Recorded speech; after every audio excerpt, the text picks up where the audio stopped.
I dati ormai degli ultimi anni sottolineano sicuramente come la presenza femminile nelle istituzioni e non solo, anche nel mondo del lavoro evidentemente,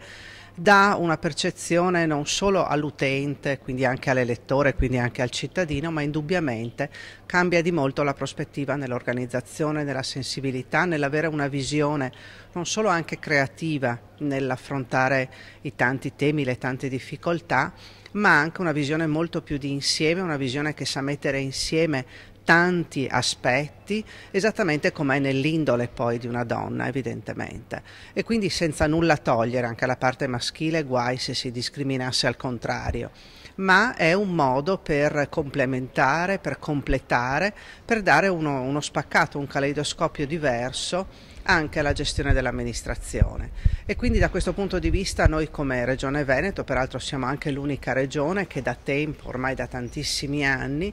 promuove, finanzia e sostiene tutte le iniziative che nelle pubbliche amministrazioni hanno dato il là per la nascita di moltissimi organismi di parità, moltissime commissioni di pari opportunità che in un qualche modo hanno avvicinato il mondo della donna all'istituzione a piccoli passi, in qualche modo prendendo anche misura di quello che è il mondo delle istituzioni e quindi sperando poi, e i dati ci hanno dato ragione perché abbiamo poi commissionato uno studio all'Università di Padova proprio recentemente terminato, che ha dimostrato come nei comuni, e sono veramente tanti, tantissimi, direi oltre il doppio, i comuni che hanno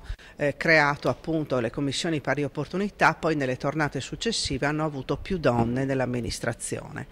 Certo, alle donne è sempre chiesto qualche cosa in più rispetto all'uomo. A noi viene chiesto di essere più preparate, quindi anche quel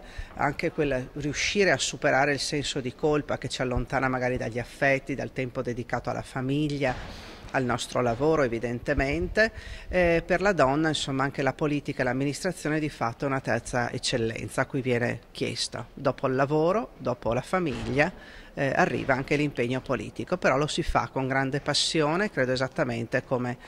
con tanta passione si affrontano le sfide del giorno e la differenza c'è, si vede. In occasione dell'8 marzo se la sente di lanciare un appello alle donne venete perché si impegnino in politica, magari in vista anche della prossima tornata amministrativa? Questo sicuramente sì, un augurio innanzitutto, ma credo non sia tanto solo ed evidentemente questo il motivo, quello dell'8 marzo. Forse l'8 marzo aiuta ad accendere a volte un riflettore che per noi come Regione Veneto, come assessorato, come Commissione Pari Opportunità è sempre acceso, di grande attenzione,